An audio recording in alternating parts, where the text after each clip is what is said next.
Bueno, pues hoy la verdad que nos levantamos con dos tristes noticias. El fallecimiento del que fuera presidente del gobierno de Canarias, don Manuel Hermoso, que fue uno de los fundadores de, en este caso, de ATI, la famosa ATI, que posteriormente se convirtió en la SAIC.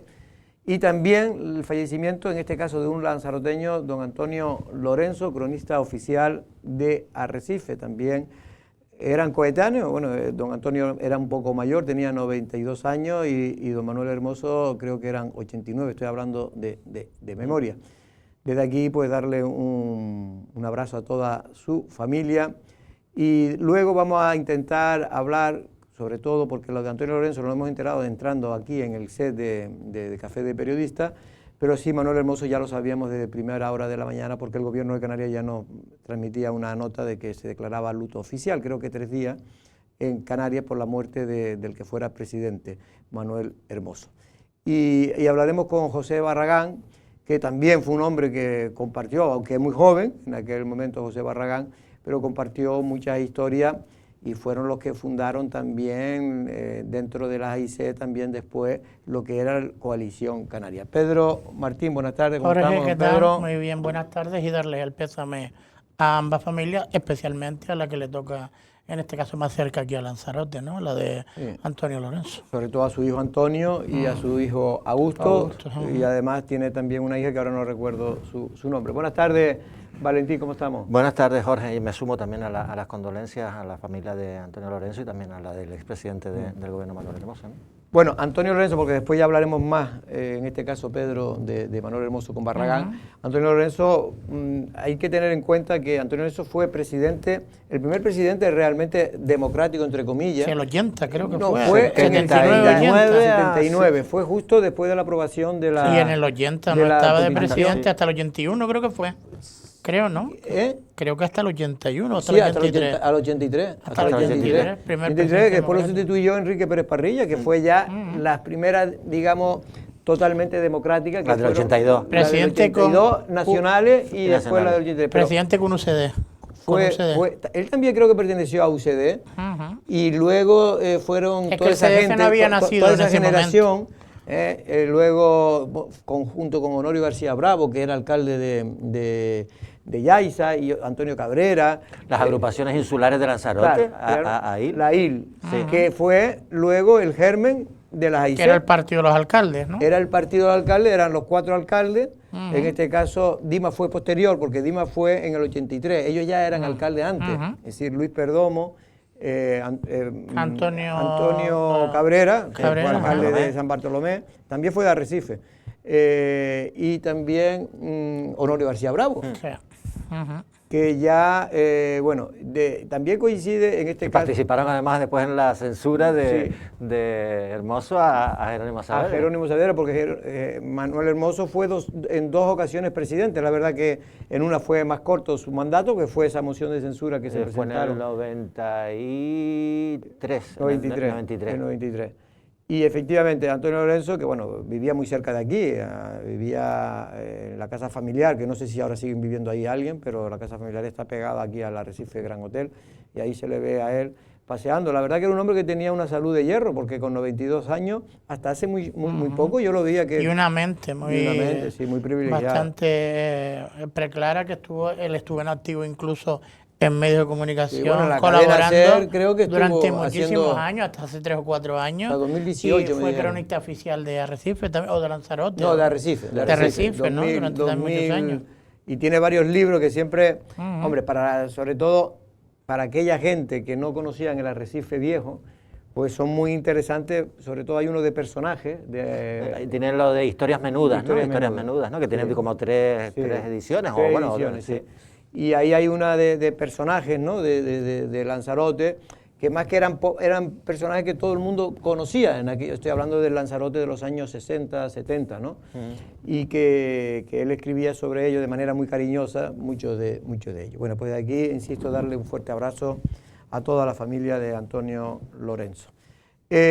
Por cierto, que vino, ya hay una calificación, ayer fue la añada, Pedro, la de 2024, porque la gente sepa que siempre la añada es del año anterior, es decir, los vinos que ahora ustedes están bebiendo son los caldos de Lanzarote son de 2024. Y en este caso le han dado la nota de muy bueno, que prácticamente está excelente y muy bueno, vamos. Que en la línea, ¿no? En la línea que ha demostrado en este caso los caldos de Lanzarote en los últimos años y acorde en este caso a la fruta, ¿no? La uva que tenemos aquí en Lanzarote y el trabajo que hace en este caso los bodegueros de la isla de Lanzarote, ¿no? Y a pesar del mal año climatológicamente que tuvimos el año pasado, ¿no? O sea, que la uva sigue siendo de muy buena calidad, evidentemente la cantidad sí tiene mucho que ver también con la climatología. Fue ¿no? 1.400.000, no se alcanzó, no se llegó ni siquiera al 1.400.000, que para que lo sepan es una cosecha mediana hacia abajo, es decir, digamos... La mitad casi, ¿no?, de una cosecha buena. La buena cosecha sería, aquí en Lanzarote, buena cosecha, una cosecha normal serían 2,5 millones, lo cual efectivamente se ha perdido casi 1 millón, más de 1 millón. El año anterior también fue 1,5 millones, una cosa así, Sí, aproximadamente. sí, es que últimamente con el tema de la sequía, ¿sabe que estuvo? Es que no ha llovido. Bueno, este año ha llovido un poco más, este no sé año si ha venido bien. Y como son añeras, pues bueno, ha venido muy bien porque esta guarda la uva para 1 o 2 años, ¿sabes? Que en este caso, la humedad. Vamos a ver en este caso a Jorge Rodríguez, que es el presidente de la denominación de origen del vino de Lanzarote. Decir que fue una añada que bueno, estuvo marcada por esa sequía, ¿no? Por esa falta de agua durante todo ese periodo, no solo de verano, sino también durante todo ese periodo del ciclo vegetativo. Sí que es verdad que al final bueno, se recogió una uva con unos estándares de calidad bastante buenos. Bueno, pues es lo que dice Jorge, que a pesar de que Lanzarote tiene, en fin, eso hubiera ocurrido, la sequía que ha tenido Lanzarote hubiera ocurrido en La Rioja, por ejemplo, y no hubieran dado uva. Es que allí porque hay un régimen de lluvia superior a los 200, por eso tenemos una agricultura heroica, ¿no? No, y por eso tiene nuestros vinos específicos, ¿no? El vino nuestro, el Malvasía sobre todo. Hay muy pocas vinos Malvasía en el mundo como el nuestro, precisamente porque aquí tiene una peculiaridad de cultivos especiales. Sí, se dice que el Malvasía de la Palma, pero que es diferente, es diferente el sabor, que es muy buena también, pero que es diferente el sabor a la de... Porque aquí extrae, como tenemos muy poca agua, pues extrae todos los ingredientes de la tierra, ¿no? Y eso hace que tengamos... Y sobre todo los nutrientes, ¿no? Supongo yo, para que salga un buen vino y con un sabor específico, evidentemente. Bueno, pues de aquí nos alegramos, y así que sigan bebiendo de manera moderada, evidentemente, y si no conducen el vino de Lanzarote, porque es muy importante que mantengamos, porque ese paisaje de la Jeria se mantiene gracias a que hay bodegas y hay viticultores que mantienen ese paisaje. Y por amor al arte ya nadie mantiene nada, tengámoslo siempre claro, así siempre lo he dicho, y si queremos que las cosas funcionen, tiene que funcionar el negocio, y para que funcione el negocio hay que tener las condiciones para ello, y ahora estamos yo siempre digo, en el círculo virtuoso, porque la uva se está vendiendo como nunca, los vinos se están consumiendo como nunca, también. Y se está pagando como nunca. Está pagando como nunca, y también gracias al turismo, porque a veces, oye, todo se ve negativo del turismo, pues gracias al turismo también se ha podido recuperar. Gracias al turismo casi no tenemos vino nosotros. Sí, ¿no? y se ha podido recuperar un paisaje. Olvídense, si no es por el turismo, no solo por los vinos. Aquí, Jorge, ¿tú te acuerdas? Pues ya llevamos un tiempito en esto, se llegó a proponer que a cada turista se le ofreciera una botella de vino, se le pusiera como agasado, porque no tenía salida el vino de Lanzarote. Se ha hecho un gran trabajo en torno al vino de Lanzarote y a la calidad también del producto, ¿no? Y a la promoción. Tirar vino, ¿te acuerdas? Tirar vino y convertirse en vinagre. El vino vinagre, el famoso vino vinagre. Se hacía un milagro. El complejo, se cogía cada tranca el complejo, ¿cómo es? Medioambiental. Sí, te dice. Bueno, sí, el de Sonsama. Por cierto, a nivel del Estado, de España, sigue latente el caso Ávalo y el señor Cerdá. También Coldo, bueno, es que ya tiene tanto nombrete. Tantas derivadas. Tanto nombrete, Pedro, que ya no sé cómo llamarle. Pero ahora caso el último. PSOE, como dice el Partido Popular. Podemos ya le dice el caso PSOE y así resumimos. Bueno, Pedro Sánchez, no sé si tuviste la oportunidad de verlo. Ayer por la tarde, y la verdad bueno, al mediodía, que cambió el rostro, ¿eh? Ya pasó el luto. Hombre, ha cambiado el ataque. El ataque, sí, ¿no? sí, Ahora está... pero y que se ve que pasó el luto, estuvo allí 3 días en Toledo y el lunes vino con renovada fuerza y el hombre aguantó incluso sin comer, dio una rueda de prensa. Sobre todo lo de comer ha molestado a mucho porque evidentemente, yo supongo que eso lo habrá hecho para desviar un poco de atención. Y a mí si me pregunta, lo más que me ha llamado la atención, evidentemente todo lo que estamos hablando es el empozoñamiento de la vida política y la pública de este país. Evidentemente son el peor ejemplo, pero yo sí pedirle por lo menos a cualquier representante público que el y tú más no vale para justificar situaciones que desgraciadamente en este caso está viviendo el partido más importante de la historia democrática de este país.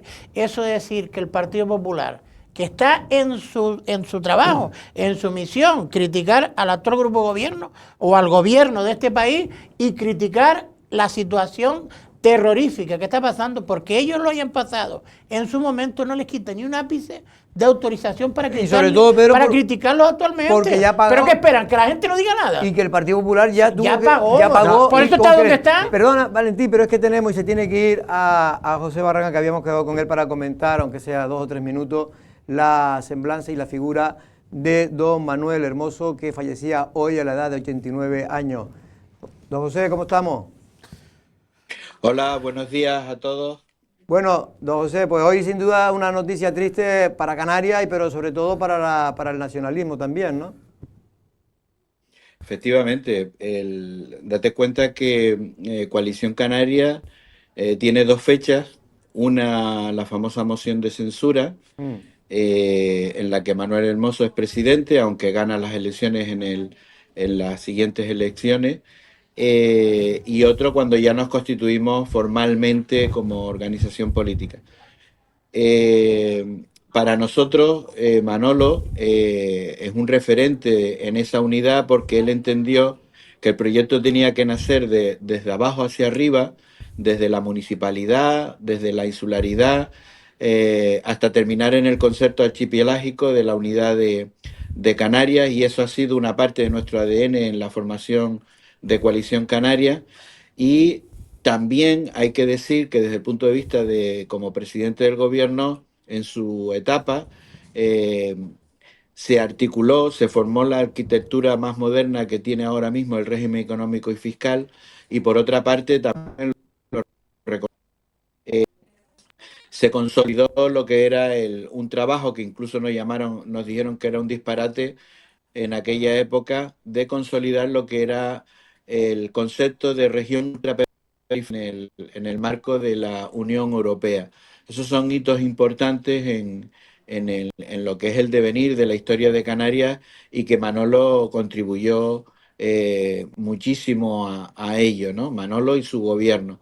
Y volviendo atrás a lo de Coalición Canaria, insisto, ¿no? Fue uno de los primeros referentes como Coalición Canaria, y le debemos muchísimo, ¿no? Porque en aquel momento venir de las AIC, ser presidente del gobierno, conseguir unirnos todas las islas con siglas diferentes que venían del centro izquierda, de la izquierda, del centro derecha, en un proyecto común nacionalista. La figura de Manolo obviamente contribuyó enormemente a ello, ¿no? Tú tuviste, aunque era muy joven en aquel entonces, cuando él empezaba, pero cuando tú empezabas, él ya llevaba unos añitos en política. De hecho, se considera que fue el hombre que transformó lo que hoy se conoce como la Santa Cruz de Tenerife, la capital de Tenerife, como la moderna, ¿no? La ciudad moderna, ¿no? Efectivamente, Manolo, como todo el mundo sabe, fue también alcalde de Santa Cruz, y fue una persona muy querida en el municipio, lo es todavía, y coincido con tu análisis. En aquella época tenía gente muy buena como concejales en Santa Cruz, y hicieron un proyecto de ciudad moderna de lo que es hoy la Santa Cruz del siglo XXI. Efectivamente, fue una de las piezas fundamentales de la renovación que ha tenido Santa Cruz en estas décadas, ¿no? Barragán, ya para terminar, tu relación personal con él, viene de muchos años también, ¿no? Obviamente, ¿no? Desde que formamos Coalición Canaria, ¿no? Eh, Aunque yo soy un poquito más joven, formamos Coalición Canaria y efectivamente hemos estado en esa lucha juntos con el resto de las personas que también han sido presidentes, Lorenzo Larte y Adán, ahora desaparecidos, Román, Mm. aunque nos abandonó, y con Paulino y con Fernando en la actualidad. Con todos ellos he trabajado. Pues sí, pues don José, le agradezco que haya dado unas pinceladas de la figura, la semblanza de don Manuel Hermoso. Muchas gracias, un abrazo. Muchas gracias. Llámame un día para eso que estaban hablando ahora. Ya te llamaremos de la actualidad. Venga, hasta luego. Venga, un abrazo a todos. Un abrazo, Hasta un luego. abrazo. Bueno, José Barragán, que en este caso creo que es el presidente del grupo... Portavoz del grupo... Portavoz, sí, verdad. Sí, el presidente es Conejero. Es David Toledo. Es David Toledo, siempre me confundo con esos dos cargos. Bueno, no, lo digo porque David Toledo interviene mucho, como presidente interviene mucho representando al... Sí, interviene más que Barragán, que es el por portavoz. por eso digo. Bueno, yo creo que son méritos también de la prensa de Coalición Canaria en Lanzarote que nos lo hace llegar. No sabemos pero lo que interviene él allí. Pero yo cuando a no ser voy... que ustedes estén mirando eso allí. No, cuando yo voy a las veces que he ido, siempre interviene en nombre de Coalición Canaria, casi siempre. Hombre, más fuerza y más ganas le tiene que quedar, digo yo. No. Que en este caso José Miguel Barragán, que ya tiene una dilatadísima trayectoria Bueno, es que política. Barragán yo creo que empezó en el gobierno, el gobierno. Antes de llegar al gobierno. Yo creo que lleva desde los 21, 22 años ya estaba Podría, metido porque muchísimo. él pertenecía a Asamblea Majorera. Asamblea Majorera, que la fundación de Coalición Canaria fue en Las Casillas, ¿no creo? Sí, ¿no? sí, Que ¿Eso sí, fue sí, en qué sí. año? En el... Pues, no, Coalición Canaria tuvo que 95, ser... a ver, porque 93, Hermoso ¿no estuvo fue? desde el 93 al 95 después de la moción de censura. Y después desde el 95 al 99, o sea que por el 95 por ahí, se por ahí. constituiría Coalición Canaria. Bueno, ¿no? moción de censura es una cuestión de confianza. No, moción de censura a Moción de Saavedra. censura a Claro, Saavedra. Bueno, Saavedra, eso fue Porque- se consideró Claro, como... él era vicepresidente con Saavedra. La que fue la famosa donde Dima- Fernando Fernández fue una cuestión de confianza Sí, que perdió. pero bueno, No, esta fue una pero moción la de moción censura en de- toda de regla. Hermoso fue de una- tu compañero de gobierno, porque sí. él era vicepresidente de Fue Saavedra. en el 93. En el Fue 93. El 93 la moción de censura. Y ahí fue cuando los famosos que tuvieron que traer a Antonio Honorio Cabrera García Bravo y a Honorio. y a Antonio Cabrera, que eran diputados por Lanzarote, los tuvieron que tuvieron que traer traer en una avioneta. del cuello. El que fue en aquel entonces miembro de Asamblea, de la agrupación de Independiente Fuerteventura era, ¿no? Martín Paredes. Martín Paredes lo tuvo que traer. Escoltado. ¿Por qué? Porque Honorio y Antonio Cabrera habían exigido una serie de cuestiones económicas para Lanzarote, que se le había prometido que sí, pero nunca lo firmaron. Y entonces dijeron que hasta que no lo firmaran, no iban a apoyar a Manuel Hermoso. Y eso que Honorio y Manuel Hermoso son amigos íntimos. De hecho, él tiene relación también con empresas, hay empresarios de Lanzarote que tenían intereses de empresas en Santa Cruz de Tenerife y en Tenerife, y eran socios con gente de aquí. Él tuvo siempre una relación bastante cercana con la isla de Lanzarote. Yo tuve la suerte, la verdad, de entrevistarlo en varias ocasiones, coincidir con él. Fui también cuando fuimos todos los periodistas de Canarias a Nueva York para visitar la ONU y hacer una declaración institucional allí. Ay, Dios mío. Ahí fueron más de 100 y pico periodistas. Bueno, yo creo que fueron todos.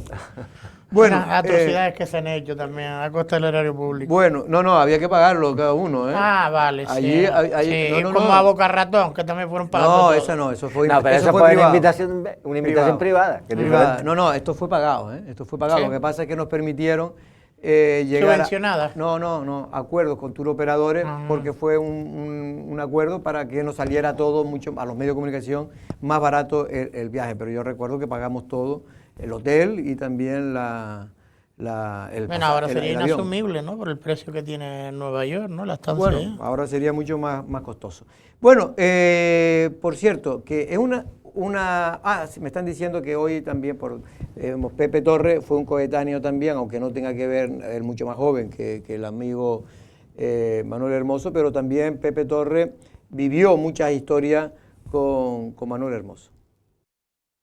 Una pérdida para Canarias a todos los niveles y desde el punto de vista personal, aunque yo lo sabía que estaba ya un poco mal, me acabo de enterar después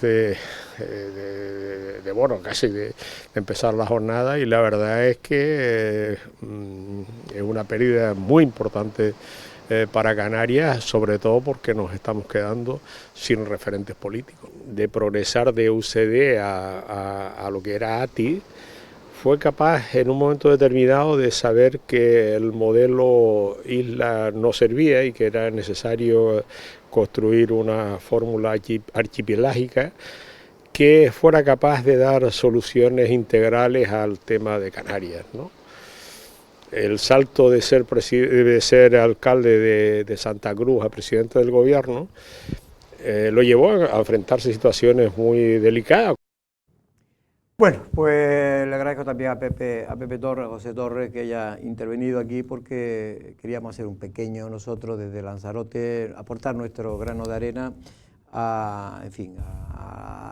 de alguna manera a la figura del que fue un hombre muy importante para Canarias, pero también para esta isla. Lo decía José Miguel Barragán también, que es importante, que realmente él ha dicho en alguna entrevista que tuve la ocasión de oírla esta mañana, que Manuel Hermoso decía que realmente la moción de censura no se la presentó a Jerónimo Saavedra, sino que se la había presentado a Carlos Solchaga, que era entonces el ministro de Economía y Hacienda del Gobierno Central, por los problemas que tenía para encajar todo lo que tenía que ver con el régimen económico y fiscal. Todo eso ahora parece que fue fácil. Sí, ¿no? Fue unas luchas tremendas. Yo recuerdo en aquella época, fue unas luchas políticas entre Madrid y Canarias importantísimas. Y ahí jugó un papel muy importante el nacionalismo, en este caso tanto las AIC como posteriormente. Hombre, recordemos el peso que tenía en esa época, el peso que tenía el nacionalismo canario. Una llegó época a tener 4 y 5 diputados. No sé si llegaron a 5, 4 seguro. 4 seguro. Con una representación importante donde tenía un peso específico, que si tuvieran ahora ese peso, pues imagínate tú lo que Y fíjate una cosa que también lo ha dicho Barragán, que es verdad, y ahora se utiliza mucho el término municipalismo, pero así nació las AIC, los alcaldes, y inicialmente desde el municipalismo, el insularismo, incluso el pleito insular, porque Manuel Hermoso estuvo en contra, recuerden, de la Universidad de las Palmas de Gran Canaria, ahí se montó en Medio Río, finalmente su partido terminó siendo el germen de la Coalición Canaria, y que es un partido de carácter regional. Eso costó mucho también, eso costó mucho a nivel de unirse entre ellos, con la dificultad que tenía Gran Canaria siempre para poder apoyar un partido donde estuviera ATI, que era como el gran partido dentro del insularismo. Aquello de Manolo Hermoso, que decía la hora de Tenerife, que lo utilizó en su campaña, eso rechinaba en las otras islas, ¿no? Por cierto, que no se le ha dado tanta importancia a la noticia, y nosotros, yo al menos se la quiero dar, no sé ustedes, que es el tema de ese marco, ese acuerdo marco que firmaba ayer el Cabildo del Consorcio, en este caso, era el Consorcio del Agua de Lanzarote, porque hay que aclararlo, para, en este caso, tener unas empresas, ahí como creo que son 3 empresas, y esas 3 empresas van a invertir 2 millones en lo que resta de año, 2025, y otros 3 millones en lo que... pero esa empresa de motu propio o el Cabildo. No, el dinero del Cabildo, el dinero del Cabildo. El dinero lo va a invertir el Consorcio del Agua.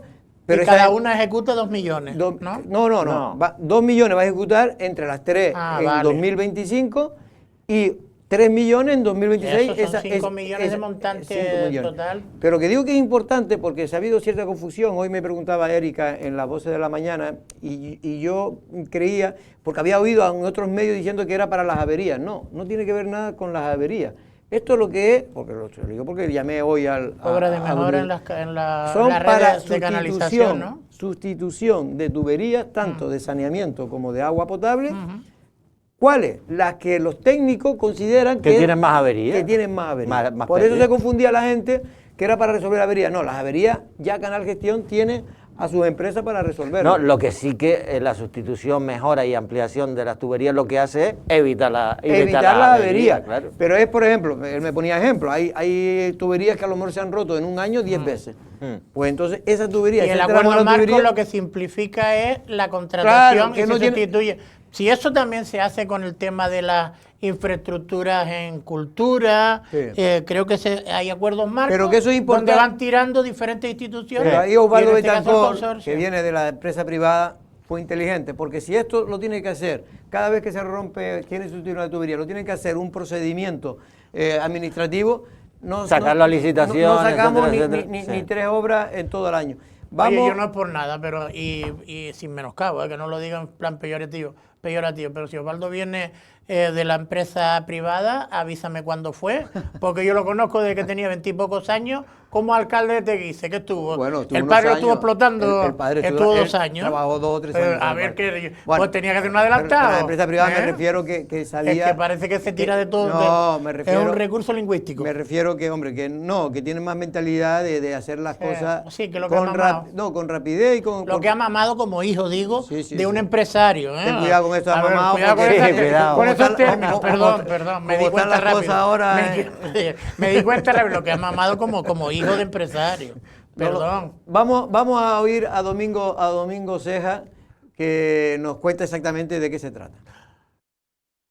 Pero proyectos concretos en el municipio de Teguise, en el pueblo de Muñique, So El Cuchillo. Nos vamos también a la zona de Puerto del Carmen, que hay problemas allí con varios colectores de saneamiento, que todos saben también que estamos sufriendo muchísimas veces. Nos vamos a San Bartolomé, en la calle Arrecife, la calle que tiene San Bartolomé, que lleva también tiempo reivindicando que allí hay problemas con esa calle. Nos vamos a Playa Blanca, donde también en la zona de Playa Blanca tenemos problemas con infraestructuras de saneamiento, y en cuanto evidentemente a la red de agua potable. En cuanto a la red de agua potable, vamos a actuar en todos aquellos tramos que veamos de manera rápida y urgente para poder abaratar pues ese escándalo de pérdidas que estamos teniendo. Bueno, pues nos alegramos, porque yo creo que ya se empieza a ver, Valentín, todo esto que se había anunciado y que Osvaldo Betancor anunció, pues poco a poco se empieza a ver los resultados. Sí, porque además el acuerdo... Va lento, pero el acuerdo marco fue una de las líneas de actuación que se planteaban con la emergencia hídrica, ¿no? Sí. El poder tener esta disponibilidad de tener empresas a las que le dice, oye, pues quiero cambiar esto y tengo este presupuesto, y eso se hace de forma automática, digamos. Y eso es muy importante, teniendo en cuenta cómo está la ley de procedimiento administrativo, que es absolutamente lenta, y con la urgencia que tenemos en solucionar problemas relacionados con la obsolescencia de las tuberías. La mayoría de las tuberías que tenemos en Lanzarote tienen más de 35 años. Por cierto, que hablando de los procedimientos administrativos, un funcionario que conozco hace mucho tiempo me comentaba el otro día, y tiene razón, porque eso yo ya lo he comentado en otras ocasiones cuando el caso Unión, que la corrupción y los problemas, esto ahora va a provocar que si tenemos problemas en los procedimientos administrativos, ahora ya serán 3 veces más. Y si hacemos caso a la izquierda alternativa, que todavía quieren más controles y más controles, cuando una de las culpables, eso te lo dicen todos, el pragmatismo, cuanto tú más dificultades tienes, más probabilidades de corromperse hay. ¿Por qué? Porque se quieres acelerar más, el proceso. Claro, efectivamente. Entonces es una contradicción. No digo yo que no tenga que haber unos controles mínimos, pero se está claro que cada vez que pones más controles, más corrupción, porque lo que tú dices te obliga de alguna manera a empresarios... y esta tentación que están teniendo, sobre todo los partidos de izquierda, diciendo que hay que analizar el sistema. No, el sistema funciona. Claro, pues sí, ya... Evidentemente, si han pillado a estos sinvergüenza, a estos presuntos sinvergüenza, a pesar de que lo que estamos viendo es de sinvergüenza total, pero vamos a decirle presunto, es que el sistema funciona, pero independientemente del color político que esté gobernando, que eso a mí, por ejemplo, me parece que así no de la aquí barra. Funciona porque en este caso hay que reconocer, hacerle un monumento al señor Coldo, porque fue el que guardó. Claro, es que ese es el problema, quiero decir. Porque si no guardan esos audios... No, porque hay unas grabaciones, porque mira, hay una cosa que dice Manolo Fajardo, el senador por Lanzarote, en una carta que le dirige a señor Pedro Sánchez, y que ha creado bastante expectación, creo, que me parece muy importante, es decir, que hay que cambiar, por ejemplo, la ley de contratos del Estado, porque es que las mordidas se han producido en el Ministerio de Transporte con grandes empresas, con un montón de técnicos detrás llevando, y ahí se producen las mordidas, y uno dice, bueno, si se producen ahí, imagínate en determinadas administraciones. No, en los ayuntamientos, en los cabildos, en todos los sitios, pero lo que te quiero decir que muchas veces no es poner más dificultades, más trabas. Sí, no, claro. Porque eso lo que produce es el efecto contrario. Eso me lo decía un funcionario, dice, es que la gente cree que esto es como el tema de la vivienda un poco, que el Partido Socialista cayó en la trampa de Podemos, hizo una ley para defender a los más, digamos, desfavorecidos de la sociedad y no se dio cuenta que esto lo que provocó fue perjudicar a los más desfavorecidos de la sociedad. ¿Por qué? Porque la gente, si tiene poca seguridad, saca del mercado la vivienda y provoca que, al ver más demanda que oferta, aumente los precios. Pero bueno, por cierto, de todas maneras, y con respecto a lo que estábamos reflexionando, ayer sí me pareció vergonzoso, que antes preguntabas lo de la intervención de Pedro Sánchez, cuando empezaba con el "y tú más", hablando de que le estaban acusando partidos, que yo creo que es la obligación de cada partido, que llegaron a crear una policía en la sombra. A ver, que la Guardia Civil ha levantado la voz porque se ha visto perjudicada, porque algunos sinvergüenzas, no el Partido Socialista, pero algunos sinvergüenzas dentro del Partido Socialista y algunos dirigentes que yo supongo que estaban más influenciados por estos sinvergüenzas han puesto en tela de juicio y han puesto dificultades para el trabajo de la Guardia Civil. Así que, hombre, ya está bien. No, yo creo que deberían callarse todos un poco y dejar que la justicia y la policía y la justicia actúe. Y después otra cosa, es decir, utilizó pues, bueno, los casos de corrupción que ha tenido el Partido Popular para decirle a la gente, no, este es el gobierno, nuestro partido es impoluto, está limpio, y ¿qué vamos a permitir? Que entre un nuevo gobierno. Oye, por esa regla de 3... el Partido Socialista tampoco tenía que haber gobernado nunca, porque yo recuerdo Filesa, Malesa, Time Sport, el caso de los ERE. Entonces, a partir de ahí ya el Partido Socialista no tenía que... El hermanísimo Guerra... Y si empiezas con Taizé, el Tito Berni, el caso Mascarilla... Bueno, si es que este también ha sido, y este es el mejor gobierno de Europa. Y te voy a decir una cosa, lo del caso Mascarilla se lo ha ocultado todos estos temas. Pero el caso Mascarilla es el peor que huele de todo y por eso es bueno que tengan mascarilla todo el mundo. A ver si van a aparecer los mismos personajes. Porque ya verán, el caso Mascarilla se lo comieron crudo muchos millones. No estamos hablando de cientos de 500.000, 600.000 euros. Se ha publicado que Koldo tenía 30.000 archivos de audio, de vídeo, de grabaciones. Que parte los tenía encriptados, que los ha desencriptado incluso la UCO. Algunos los tenían en las nubes, también los han sacado de la nube. O sea que han hecho también un trabajo, en este caso la UCO, impresionante, y no ha salido todo. Porque ahora falta a ver si Cerdán también tenía cositas. No ha salido todo, no, solo ha salido la parte inicial. Y la ruta de los lupanales que tenía, es que de verdad que es vergonzoso. Estos degenerados que estaban dirigiendo algunas partes o algunos departamentos de este gobierno y sobre todo dirigiendo el Partido Socialista. Lo que está claro es que ayer, al menos a mí fue la impresión que me llevé, es que Pedro Sánchez ha pasado página, ha dicho que hay que olvidarse de lo que ocurrió, que hay que empezar ahora de nuevo, como si no hubiera ocurrido nada. Y va a resistir. Tú decías ayer que esto no lo iba a poder aguantar. Lo del manual de resistencia... Yo creo que él tiene una tonga de manual de resistencia que es como si fuera una trinchera. Lo que no van a poder aguantarlo va a ser la ciudadanía. Él va a ser capaz de aguantar eso y mucho más. Le puede meter bomba que el búnker de la Moncloa y a rezar para que no salgan más cosas. Porque ahora ya no está Santos Cerdán como aforado, ya dejó su acta de diputado, con lo cual ahora entra en la jurisdicción normal, ¿no? Con lo cual ahí podrán haber registros de su domicilio, de su despacho. Lo que pasa es que ya ha tenido tiempo. Ya ha tenido tiempo, yo creo que incluso antes ya él se dio cuenta, porque esto no era tonto, de que vio que cayó Álvaro. En las conversaciones ya le dice a Koldo, esto no lo hablas aquí, esto no lo hablas aquí. En fin, yo creo que a él lo van a coger poco. Otras cosas es que él no lo tenga, pero lo tenga Koldo. Guardado, o lo tenga en la nube, pensando que o el propio Ábalos, que también Ábalos dijo también que tiene guardado una serie de audio, pero que no era con fines... No, pues si te aburre, en vez de estar viendo series, era para escribir un libro. Voy a hacerme un maratón. Como recordatorio para escribir un libro. Eso otro también ayer, que Pedro Sánchez se ha olvidado del tema de la fontanería, que también yo creo que requiere bastante explicación de todo lo que pasó en esa época. Pero es que lo bueno que tiene es que cuando hay tantos casos, unos a otros van tapándose y se van olvidando del último. Ya nadie habla de Leire, que fue un escándalo. Lo de Leire fue mucho más...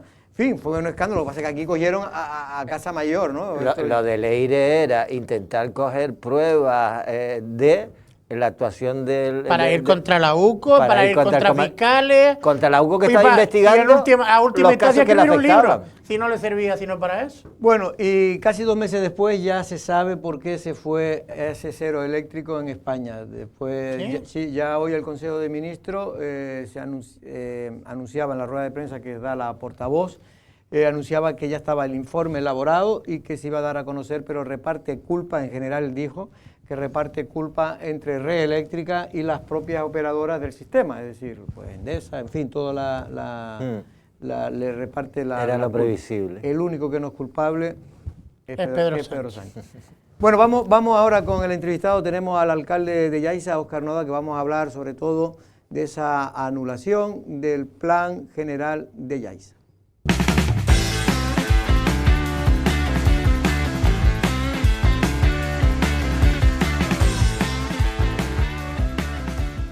Muy buenas tardes, comienza la segunda parte del Café de Periodistas y como siempre tenemos al invitado, en este caso al alcalde de Yaiza, don Óscar Noda. Muy buenas tardes, don Óscar, ¿cómo estamos? Muy buenas tardes, ¿qué tal? Bueno, don Óscar, me imagino que ya usted ha digerido un poco la noticia de la suspensión del Plan General de Yaiza. Inicialmente se vio como algo que podía ser muy negativo para los intereses del municipio. Pero en fin, ustedes han limitado, el otro día en su rueda de prensa, limitado un poco los daños que puede ocasionar esa suspensión. Bueno, digerir, en el fondo, como tiene tanta injundia jurídica, nunca terminas de digerirlo del todo y de hecho, pues toda esta semana he tenido, y las semanas pasadas, reuniones con los juristas y mirando pues la situación de cada uno de los expedientes. Cierto es que por lo menos se dio una declaración institucional, era más que necesaria, por supuesto, y siempre lo he hecho con total transparencia, incluso aún sin llevar las áreas de urbanismo que las estoy llevando desde el principio de este año, siempre he dado la cara cuando ha venido algún tipo de sentencia como la de Costas, que pensábamos que iba a pasar algo similar, porque por dos rotondas mal dibujadas en un plano, creo que tumbar todo un planeamiento que con sus luces o sus sombras ha ayudado sobre todo a las familias de a pie, como digo yo, porque han podido construir su casa, la casa de sus familias, de una manera segura, de una manera garantista, con una seguridad. Y así ha sido, independientemente de que el plan, pues por supuesto, dotaba pues las parcelas, los suelos y el mecanismo adecuado para poder llevar un orden en un municipio. Creo que eso es fundamental, como siempre me han escuchado, soy fiel defensor de los planeamientos y hay que ir sobre todo de la mano y tenerlos lo más actualizados posibles, que era lo que ya hicimos y adelantamos todo lo que pudimos para poder tener el equipo redactor, pero bueno, ya se confirmó y es verdad que pensábamos que a lo mejor se pudiera tumbar solo la parte de carretera y dejar el resto bien, en lo que se actualizaba íbamos un poco más tranquilos, pero bueno, desde luego ya se le ha metido más prisa todavía al equipo redactor y ya digo, las licencias concedidas y vuelvo a repetir, las VPO, tanto las municipales, las 136 de la parcela, esas están consolidadas, aunque algunos digan que no, está consolidada, la sesión está hecha y desde luego la pelota está ahora mismo en la Consejería de Vivienda del Gobierno de Canarias, al igual que la tercera fase del residencial Los Ajaches, de la promoción privada, que lo mismo se dio y se consolidó la licencia antes de esta sentencia del plan, ¿no? Y es lo que nos preocupa, el tema de la vivienda. Creo que ahora mismo más camas no necesitamos en Playa Blanca, más camas ahora mismo sería, volvería a desequilibrar todavía los servicios públicos, llámese el ciclo terrenal del agua, ya no solo el abasto sino el saneamiento, está al límite. De hecho, creo que una de las alegaciones de Canal Gestión ahora mismo precisamente es que la EDAR de Playa Blanca ya habían advertido que era pequeña y que tenía que ampliarse. Y está claro que tenemos que equilibrar esa balanza, ¿no? ¿Ahora mismo se está construyendo algún hotel en Playa Blanca ahora mismo?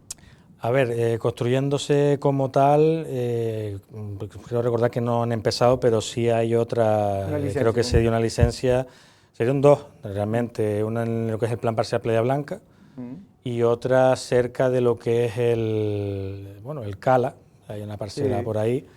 Desde luego son mucho más pequeños porque son tipo más casi boutique, pero sí es lo que decía. ¿Pero es decir, a eso le afectarían? No, porque la licencia se entiende otorgada, ¿no? Entonces es lo que decía, si anteriormente, por eso digo que no, de lo malo intento sacar partes buenas, creo que ahora hay que echar el freno, porque si antes venía cualquier proyecto de hoteles, ni Cabildo con la actividad turística, ni nosotros podíamos decir que no, salvo que sea algún tipo de moratoria, que yo creo que ya digo, vendría bien para por lo menos equilibrar los servicios públicos que tenemos que equilibrar para la situación actual.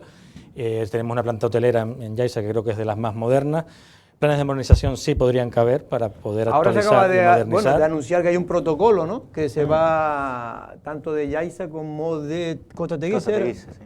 Sí, sé que estaban culminando, me dijo el consejero de Política Territorial con el que pude hablar las semanas pasadas, y le dije lo mismo, de que tenemos que sentarnos, ya no solo por ver el plan insular, el plan general, ir de la mano para encajar bien ambas cosas, sino también el plan de modernización, que si ya tienen el equipo, ya tienen las personas que tienen que hacer, por lo menos para también consolidar parcelas públicas, que teníamos parcelas públicas que hay que ahora reconsolidar. Algunas se pueden salvar con algún cambio de uso puntual, pero estamos hablando de las sanitarias, de las educativas y demás, para poderlas consolidar y tenerlas a disposición para poderlas ceder, que es lo que nos están pidiendo las consejerías distintas. Vale, ahora vamos por parte, para aclarar sobre todo a la ciudadanía los pros y los contras, digamos, también de las cosas que pueden afectarle, pero que se pueden corregir, me imagino, aprobando el nuevo plan, pero ya hablaremos ahora con el alcalde. Alcalde, obviando la reacción de las formaciones de la oposición, sobre todo, acusándolos de una posible encerrona. Yo a mí no me pongo una foto si no quiero ponerme. Tenían que haber sido un poquito más espabilados, porque a pesar de que les molestó, a todas luces, si tú estás en un escenario apoyando junto con el grupo de gobierno una especie de declaración institucional, es que estás de acuerdo con la reacción del grupo de gobierno. El tema de la tardanza a la hora de pedir un plan de empezar a tramitar un nuevo plan general para el municipio de Yaiza. ¿Está de acuerdo en esas acusaciones por parte de Jazz, creo que fue, o por parte del resto de formaciones, diciendo que viendo lo que se veía venir, se tenía que haber empezado antes a contratar ese plan? Mira, lo primero decir que encerrona ninguna. Yo desde el viernes que saltó la noticia, y para que no se enteraran por los medios, yo le mandé un mensaje a cada uno de los concejales, no a los portavoces, sino a cada uno de los concejales y concejalas de la oposición. Por supuesto, a mi grupo de gobierno también lo avisé, y ya les preavisé de que el lunes me iba a sentar con todos los juristas y los técnicos para ver la situación, y el martes se daría una declaración institucional, una declaración formal, y sobre todo tendría una junta de portavoces, o lo convocaría a una reunión, y así fue. De hecho, nos reunimos, yo me reuní sobre las 7 y poco con el grupo de gobierno, y a las 8:30 estaban citados todo el resto de la oposición, el que quisiera venir. Algunos se excusó porque tenía trabajo y otros temas médicos, y ahí incluso me acompañó la jurista municipal, la jurista de la oficina técnica, y ahí se le explicó lo mismo que dije prácticamente en esa convocatoria de medios. Y ahí les pedí que si querían acompañarnos, sin ningún tipo de obligación, ni le puse una pistola a nadie en el pecho ni en la cabeza para que fueran. Así que yo creo que en ese sentido eran conscientes de lo que... Y allí se habló y allí se explicó. Que después aleguen, pues mire, pero la parte de lo que puede corresponder a esa siempre, la verdad que me sorprende porque, insisto, las áreas de urbanismo directamente yo las he cogido a principios de este año, creo que fue febrero, si no recuerdo mal. En este caso el portavoz las tenía desde el 2015. 2015, que teníamos un plan supletorio, que en el 2018 se tendría que haber tenido un plan ordinario. En aquel momento, cuando se hizo el supletorio, se encomendó al Gobierno de Canarias porque no teníamos dinero, yo estaba en otros menesteres, a mí me encargaron otras funciones que era el tema de las cuentas, y así pues se fueron saneando para que precisamente pudiéramos tener las posibilidades de contratar un equipo redactor nosotros directamente ayuntamiento y liderar un plan general ordinario con los conocimientos de los técnicos y juristas municipales que saben dónde están, pues las virtudes, los defectos, lo que hay que corregir, lo que hay que mejorar. Por tanto, se intentó hacer las partidas, desde luego, estaban desde el año pasado y desde que era compañero mío como concejal de urbanismo, estaban las partidas sin ningún problema. De hecho, se inició un pliego más bien para hacer modificaciones puntuales del plan, porque cuando en aquel momento todavía no había saltado de nuevo esta demanda que ha hecho el alcalde de Yaiza en este caso, y fue aceptada por el TSJ y ahora ratificada por el Supremo, y después del confinamiento parece que es verdad que esto estaba ahí, me decían desde urbanismo, yo no lo llevaba, y que conste que esa parte, ese promotor, a mí de las reuniones que me pedían nunca hablamos, ni nunca me planteó, ni me habló de las incidencias que pudiera tener en el planeamiento, por las cuales reclamó, recurrió con más cosas. Incluso tuve varias reuniones antes para que incluso desistiera de ese recurso. Digo, mira, creo que en el punto en que estamos no estamos para tumbar lo que hay, que con sus luces y sus sombras nos puede ayudar, sino estamos más bien para sentarnos a hablar del nuevo, o sea, a ver propuestas del nuevo, y si tienen encaje tendrán, y si no, pues por lo menos con el equipo redactor verlo. Por tanto, ese pliego que empezó a trabajar él, luego se tuvo que cambiar a un pliego para un plan general ordinario, actualizando el que tenemos, y era mucha más injundia, y entiendo que también es un trabajo o es un documento que no es fácil de elaborar, porque tienes que pulir muchas cosas para que precisamente pues no tengas problemas después con el equipo redactor ni nada por el estilo. Así que por ahí hemos ido lo más diligentes y rápido posible. Sinceramente, esto podía pasar, por supuesto, poniéndonos en el peor caso, pero yo albergaba cierta esperanza y otras partes personadas en el procedimiento de que se tumbara la parte de carreteras, como pasó con Costas, que es verdad que se cambió la doctrina de los planeamientos, que normalmente si algo fallaba se tumbaba entero, pero hay un trabajo en el resto del municipio, en el resto de ámbitos y de zonas, que se ha hecho encomiable. Se tardó esos 4 años en tenerlo, y pues vamos a, en tal caso nos centramos en rebatir o en reordenar carreteras, y el resto que se quede como está, ¿no?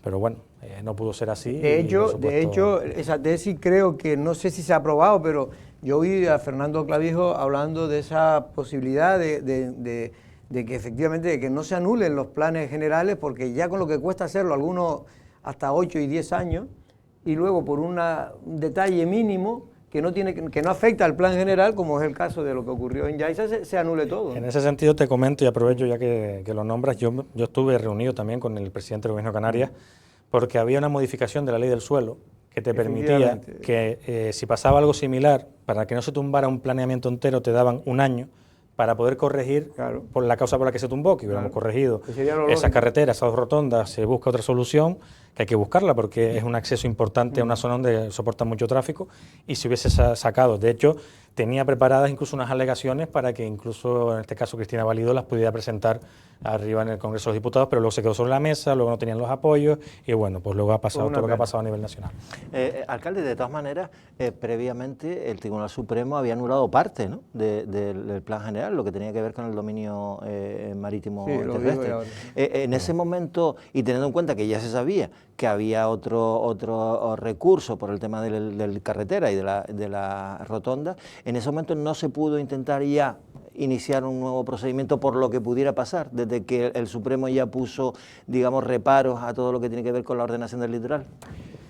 Hombre, puestos a analizarlo así, desde que un ente como Costas te reclama un planeamiento, lo más probable es que termine tumbado. Y ya se tendría que haber, para mí, hecho desde que se aprobó en el 2014, porque es un supletorio, y vuelvo, insisto, a los 4 años se tendría que haber sacado otro, ordinario.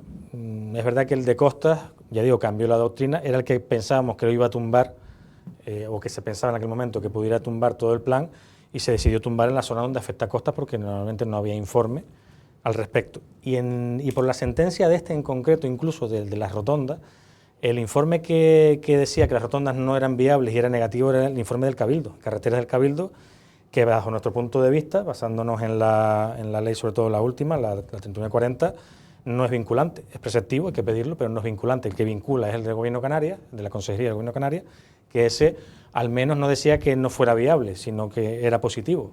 No se centraba tanto en la rotonda, sino que era positivo. Por eso entendíamos que se había hecho una mala interpretación de los informes. Pero finalmente parece ser que se ratifican en que con la ley del 91 considera el Supremo que es vinculante ese informe, y por eso se ha ratificado en la sentencia.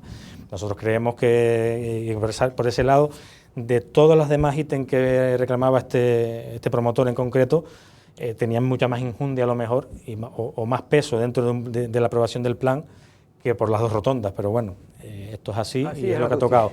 Pero creo que por ahí se ha intentado, ya digo, hacerlo lo antes posible, y la verdad que no contábamos con que sinceramente llegáramos a estos extremos en el sentido de por las causas que fueron.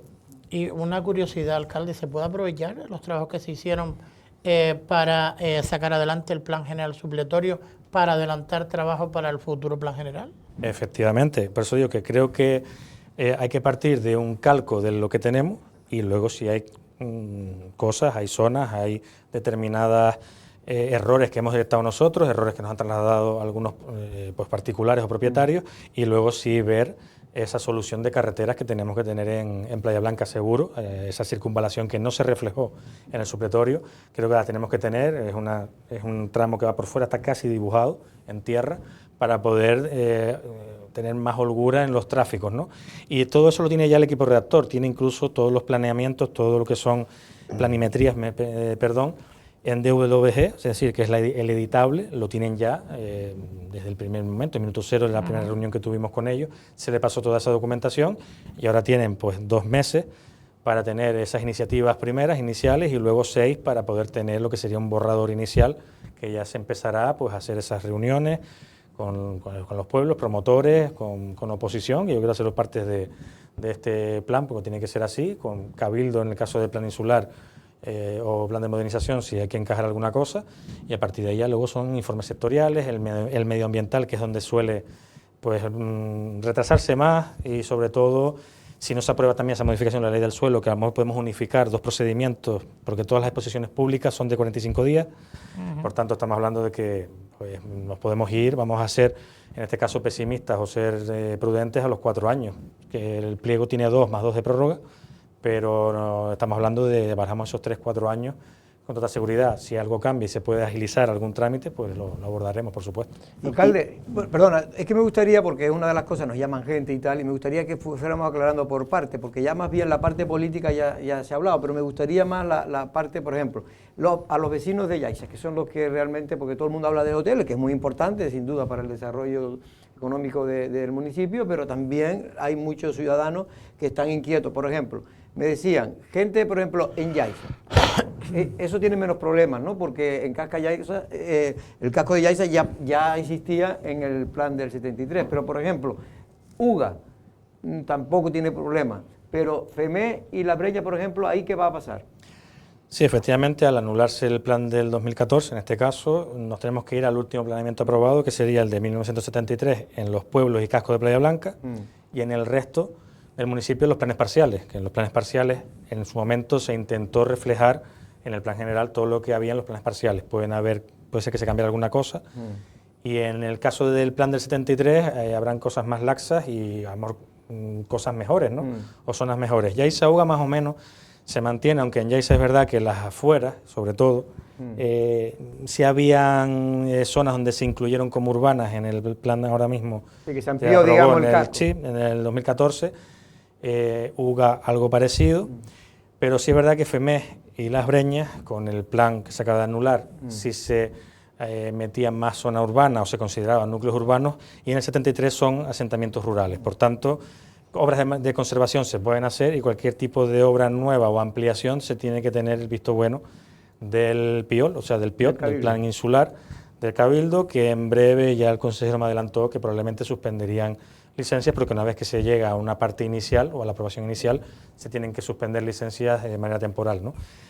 La otra parte buena que yo le saco son las unidades de actuación. Las unidades de actuación, yo no sé, sinceramente, a nivel urbanístico podrán tener su justificación, pero a efectos prácticos no los tuvo, porque se incluyeron muchas bolsas de suelo, pero de distintos propietarios. Estamos hablando de que pueden haber una unidad de actuación en Yaiza, habían como 2, y pueden haber entre 15 o 20 propietarios distintos que se tienen que poner de acuerdo para desarrollarla. Entonces, eso está ocurriendo en toda Lanzarote, ¿eh? En ese sentido, efectivamente, porque en Playa Honda pasa algo similar.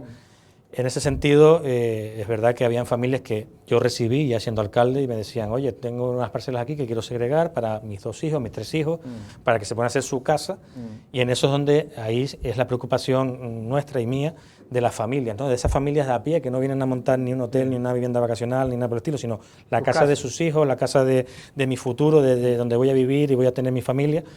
Y afincados y trabajando ahí en el municipio. Eso es lo que la parte que nos preocupa. Entonces las unidades de actuación es verdad que ahora mismo desaparecen, y habría que ver cómo quedan en el plan de 73 o en los planes parciales, pero por ahí tal vez pudieran tener más vías o más Pero el Cabildo Insular podría, a través del PIOT, podría dar licencia. En aquel caso sí, de hecho antes de aprobar el plan general 14 se hacía así, se pedía compatibilidad con el plan insular.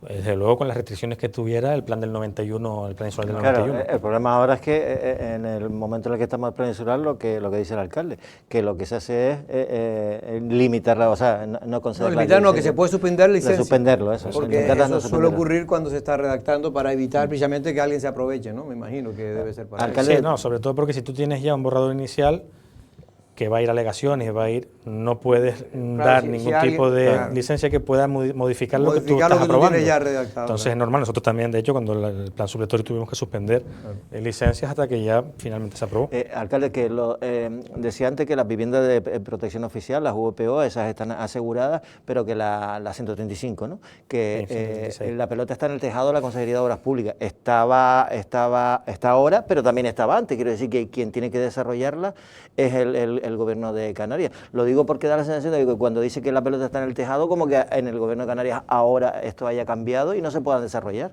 No, vamos a ver, las competencias del Ayuntamiento en viviendas son muy limitadas, pero me refiero a que en su momento nos pidieron la compatibilidad con el planeamiento actual, que no se consideramos licencia, pero hablamos de que están autorizadas para hacer porque cumplían. Tuvieron que hacer unas pequeñas modificaciones en el proyecto, pero que me refiero que eso ya está consolidado y que ahora tienen que empezar a ejecutar, que tal como nos dijo el consejero de Vivienda en la última reunión, iban a empezar a sacar la licitación antes de verano, y estamos en junio.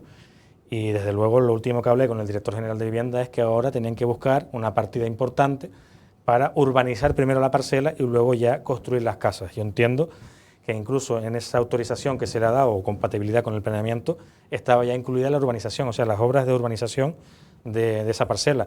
Pero lo que voy es que vuelve otra vez a estirarse el hilo de esta cometa y como bien decíamos de un principio, usted teme que no se va a alargar más, y por eso hablábamos, y fui el primero en promover y el proponer tanto al presidente del Gobierno de Canarias como al consejero de Vivienda, como a los directores de ICABI, de Visocan, que había una promoción privada que va a ir más rápido, porque va a ir más rápido, el privado pues adjudica las obras mucho más rápido que la administración pública, y así fue, con las 42 viviendas, pues ya las compraron, no termina tampoco de resolverse, parece ser, un trámite de registro de la propiedad, escrituras y demás, para poder lanzar el decreto de adjudicación. Hay un montón de familias de la isla, aunque también nos dijo el consejero que iban a priorizar las empadronadas en el municipio de Yaiza, cosa que el Cabildo se ha dado otro mensaje, pero yo entiendo que el padre de la muchacha en este caso es la Consejería del Gobierno de Canarias de Vivienda, y el propio consejero nos dijo que se van a abrir porcentajes para familias numerosas, para familias con discapacidad, para incluso madres con violencia de género o madres solteras con violencia de género. Teniendo en cuenta los expedientes de bienestar social. Hacer una amplitud, e incluso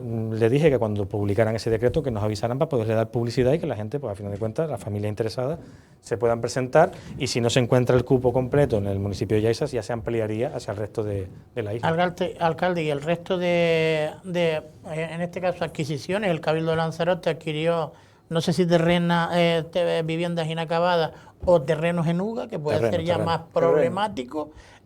Incluso después también, pues obra pública que tenía que ver con la administración. ¿Eso se ve afectado? En principio, ya digo, lo que serían licencias otorgadas se consolidan. ¿Pero estaban otorgadas las de UGA, por ejemplo? En lo que es el terreno que compró Cabildo Nuga, fue el terreno nada más. No se ha presentado ningún tipo de... Que eso no... Y entiendo que tendrá que cederlo, como hicimos nosotros, en este caso al ICABI, o bueno, a la Consejería de Vivienda. Ahí habría que ver cómo está o cómo queda en el plan del 73, pues seguramente urbano era y será. Otra cosa es que luego pues, también entiendo que con la idea del suelo se puede reconvertir. Otra cosa que no pidan 500 metros para cada casa. Exactamente, se puede reconvertir a VPO, eso creo que no habría problema. Y del resto de la obra pública, por ejemplo, en planes de reasfaltado, siempre que sea mantenimiento, es decir, o conservación de lo que ya hay, si es existente las carreteras a día de hoy, se pueden hacer, se pueden acometer, se puede reasfaltar, se puede abrir zanjas, se puede, salvo que esté, ya digo, en las zonas de allá del Parque Natural de los Volcanes y demás, que ahí simplemente son conservación pura y dura. Si eran carreteras nuevas que establecía el plan general, esas no se podrían hacer.